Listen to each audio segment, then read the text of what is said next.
அடைந்தார்களோ அதுபோன்ற ஒரு மகிழ்ச்சியை இந்த மேடையிலே நான் அடைகின்றேன். விவிலியத்தை எடுத்துக் கொள்வீர்கள் என்றால் உயிர்த்தெழுந்த இயேசுவை பார்க்கின்ற பொழுது மகதலேனா மரியாள் எப்படி ஒரு மகிழ்ச்சியை அடைந்திருப்பாரோ அதுபோன்றுதான் நான் இந்த மகிழ்ச்சியை அடைந்திருக்கின்றேன். உம்ராக்கள் 100 உம்ராக்கள் இணைந்து முகமது நபிகள் சொன்ன அந்த குரானை தொகுத்து வழங்கிய பொழுது அவர்கள் எப்படி மகிழ்ச்சி அடைந்திருக்கிறாரோ அந்த மகிழ்ச்சியை தான் விஜய் என்கின்ற இந்த மாபெரும் தலைவனை குறித்து பேசுவதற்காக இந்த மேடையிலே நிற்கின்ற பொழுது நான் அந்த மகிழ்ச்சியை அடைந்திருக்கின்றேன். அவர்களை சந்திக்க செல்கின்ற பொழுது அவர் 2-3 சகோதரிகளிடம் பேசிக் கொண்டிருந்தார். சகோதரிகளே என்ற கருத்தை எடுத்து வைத்தது பொழுது எப்படி ஒரு மறுமலர்ச்சி ஏற்பட்டதோ உணர முடிந்தது. அப்படிப்பட்ட ஒருவருடைய வழிகாட்டலில் தலைவரை குறித்து பேச போகிறோம் என்கின்ற பொழுது எதற்காக தலைவரை ஏற்றுக்கொண்டு வருகிறது அந்த குழந்தை, சிறு கை குழந்தை, அந்த குழந்தையை காப்பாற்ற வேண்டும் என்கின்ற நிலைப்பாடு உருவாக்கப்படுகிறது. அந்த பெற்றோர் பல இடங்களுக்கு செல்கின்றார்கள். இந்த செய்தி நம்முடைய தலைவர் விஜய் அவர்களுடைய காதுக்கு வருகின்றது. உடனடியாக விஜய் அவர்கள் சொன்னாராம், அந்த குழந்தையை கூட்டிக் கொண்டு வாருங்கள், நான் பார்க்க வேண்டும் என்று. அந்த குழந்தையை கூட்டிக் கொண்டு வந்திருக்கின்றார்கள். தலைவர் விஜய் அவர்கள் அந்த குழந்தையை பார்த்திருக்கின்றார். பார்த்த பொழுது அந்த குழந்தையை மீட்டெடுக்க வேண்டும் என்றால் 15 லட்சம் ரூபாய் செலவாகும் என்று குறிப்பிட்டிருக்கிறார்கள். உடனடியாக தலைவர் விஜய் அவர்கள் அந்த குழந்தையை நீங்கள் மருத்துவமனைக்கு கூட்டிவிட்டு செல்லுங்கள் என்று அனுப்பிவிட்டார். அப்பொழுது தலைவருக்கு அருகில் இருந்தவர்கள், இது 1 லட்சம் இல்லை, 2 லட்சம் அல்ல, 15 லட்சம் நாம் கட்ட வேண்டியது இருக்கிறது, இது நமக்கு தேவையா என்கின்ற ஒரு கேள்வியை எழுப்பிய பொழுது தலைவர் விஜய் அவர்கள் குறிப்பிட்டார்களாம், அந்த மருத்துவமனைக்கு நம்முடைய இயக்கத்தில் இருந்து யாராவது ஒருவர் செல்ல வேண்டும், அங்கு சென்று இந்த 15 லட்சம் ரூபாயும் கொடுக்க வேண்டும். ஆனால் இந்த ரூபாயை நான் தான் கொடுத்தேன் என்று யாருக்கும் தெரியக்கூடாது, அந்த பணத்தை போய் நீங்கள் கொடுத்து விட்டு வாருங்கள் என்று சொன்னாராம்.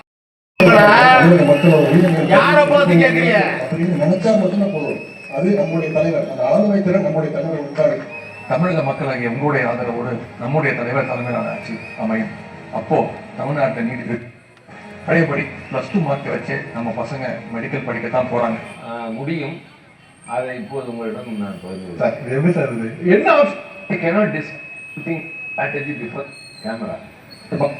நீங்க சொல்லலாம். பப்ளிக் கன்சர்ன் நீங்க வந்தா நீட் போயிடுமா? கண்டிப்பா போவோம் சார்.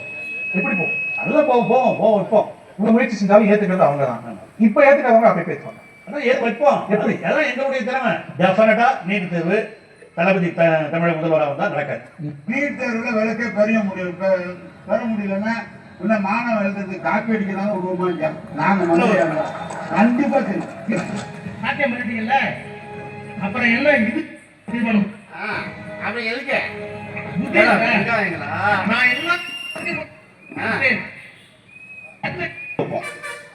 சென்னையில ஒருத்தர் இருக்கிறார், ரவுடித்துறை அமைச்சர் சேகர் பாபு,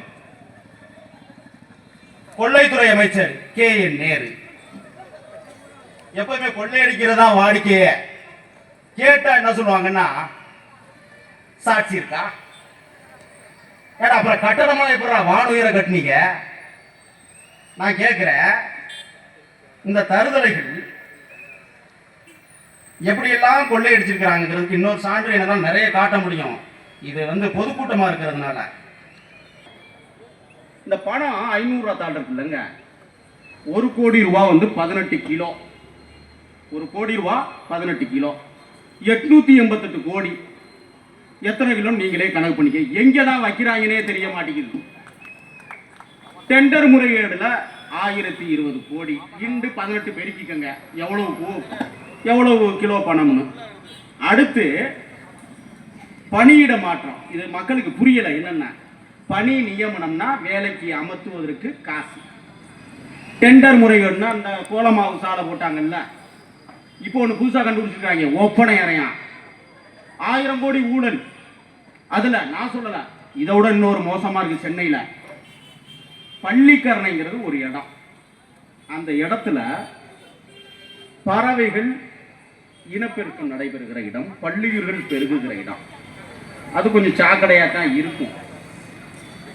அதுல போய் 2000 கோடி ரூபாய் திட்டம் சொல்லி கலைஞர் குடும்பத்தை சேர்ந்த கருணாநிதியுடைய மகள் பெங்களூர்ல ஒரு அம்மா இருக்குல்ல, அந்த அம்மா மூலமா ஒரு டெண்டரை வாங்கி சாக்கடைக்குல வீடு கட்ட போனாங்க. 4 அமைச்சர்கள் பேர் சொன்னா வெக்கமாயிரும். ஏன்னா இந்த அமைச்சரும் மாட்டுவார். 100 கோடி ரூபாய் ஆளுக்கு 25 பிரிச்சுக்குவோம், 2000 கோடிக்கு திட்டத்தை கொண்டு வந்துரும்னு கொண்டு வந்துட்டாங்க. 100 கோடி ரூபாய் ஆட்டையை நிறுத்திட்டாங்க. 100 கோடி ரூபாய் எங்கடான்னு இன்னும் எவனும் கேட்கற? நம்ம தான் கேட்கிறோம். தமிழக வெற்றி கழகம் கேட்கிறது. 4 அமைச்சர்கள் 100 கோடி ரூபாய் எங்கே?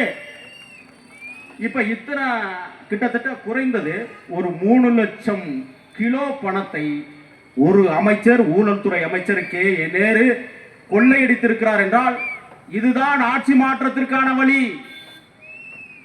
கொள்ளையை நிரூபிப்போம். நான் கேட்கிறேன், ஈடி சொல்லிருச்சு கே நேரு குற்றச்சாட்டு வைங்க, கைது பண்ணுங்கன்னு சொல்லுது. கைது பண்ணணுமா இல்லையா? ஒருத்தன் 1 ரூபா 10 ரூபா சாப்பாட்டுக்கு இங்க யாரும் திருடிட்டானா கூட பிடிச்சி கைது பண்ணுகிற காவல்துறை. காவல்துறைக்கு நான் அப்புறம் வர்றேன். அமைச்சரை கைது பண்ணணுமா வேண்டாமா? பண்ணல. அமைச்சரை பாதுகாக்கிற முதலமைச்சரை கைது பண்ணணுமா வேண்டாமா? இப்ப நான் எதுக்காக வர்றேன்னா, பாரதிய ஜனதாவும் திமுகவும் அண்டர்டேக்கிங் போட்டுக்கிட்டான். நீ செய்யறது மாதிரி செய்யி, நான் கண்டுக்காத மாதிரி இருக்கிறேன், கொள்ளையடிச்சு. இவங்க புத்தி 2 பேருக்கு எப்படி இருக்குன்னு பாருங்க. இந்த அமைச்சரை கைது செய்யாத முதலமைச்சரை கைது செய்ய வேண்டும் என்று திராணியோடு, தெம்போடு, மானத்தோடு, அறிவோடு சொல்லுகிற ஒரே இயக்கம் தமிழக வெற்றி கழகம். முதலமைச்சரை கைது பண்ணு. ஏன் பண்ண மாட்டேங்கிறேன்?